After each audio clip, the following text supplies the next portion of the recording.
시작하도록 하겠습니다. 김강호 서울청장에 대한 기소 권고는 정부의 책임을 철저히 따져묻기 위한 계기입니다. 검찰 수사심의위원회가 이태원 참사의 책임을 물어 김강호 서울경찰청장을 재판에 넘기려고 권고한 것은 너무나도 당연한 결정입니다.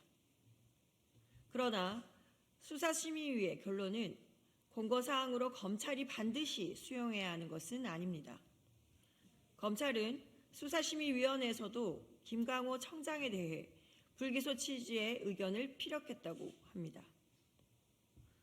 이미 경찰이 김 청장을 기소 의견으로 검찰에 넘겼고 당시 외부 전문가들은 혐의가 인정된다 했습니다.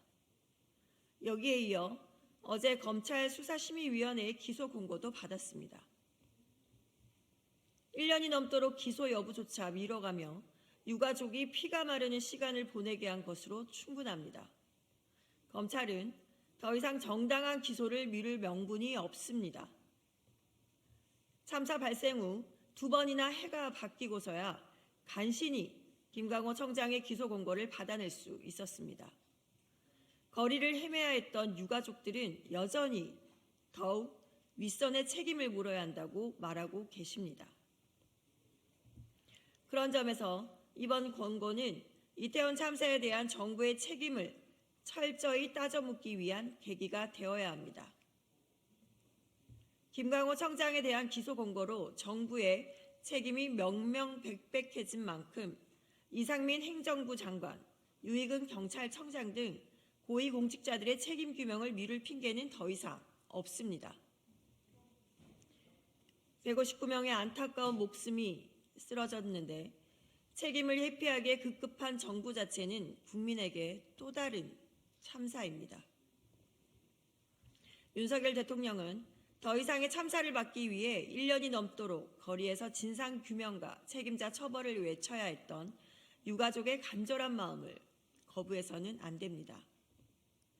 윤석열 대통령은 이태원 참사 특별법이 이송되는 대로 지체 없이 공포해 이태원 참사의 원인을 규명하고 책임자가 마땅한 처벌을 받도록 적극 협조하기 바랍니다.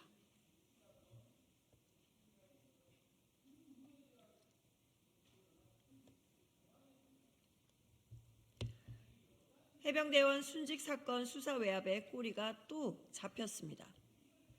해병대원 순직 사건 수사에 가해진 외압의 실체가 드러나고 있습니다. 언론 보도에 따르면 국방부 국방정책실장이 군 검찰 조사에서 법무관리관이 관여한 것으로 알고 있다고 진술했다고 합니다. 그간 해병대 수사에 관여한 바 없다던 유재현 관리관의 주장을 정면으로 부인하는 진술이 국방부 고위직에서 나온 것입니다. 윤석열 정부가 박정훈 전 수사단장을 항명죄로 몰아가며 수사 외압을 숨기려 했지만 수사 외압의 꼬리가 잡혔습니다. 이제 모든 의문이 법무관리관을 움직이는 등 수사 외압을 지시하거나 관여한 윗선이 누구인지로 향하고 있습니다. 대통령실이 수사의 외압을 행사해 해병대원 순직 사건을 진상을 은폐하려 했던 정황들이 속속 드러나고 있습니다. 하지만 윤석열 정부는 수사 외압 의혹에 철저히 눈을 감고 있고 오히려 진실을 밝힌 박정훈 대령만 억울하게 재판을 받고 있습니다. 군 검찰이나 대통령의 수족인 검찰이 진상을 규명할 것으로 기대하는 국민은 없습니다. 국회에 국정조사가 필요한 이유입니다. 국회가 순직한 장병과 유가족에게 억울함이 없도록 진실을 밝혀야 합니다. 순직 해병대원의 억울한 죽음을 밝히기 위해 온 힘을 다했던 박정훈 대령의 명예를 지켜주어야 합니다. 윤석열 정부와 국민의힘은 진실을 은폐하려는 헛된 목리를 멈추고 해병대원 순직 사건 외압 의혹 국정조사에 협조하기 바랍니다. 이상입니다.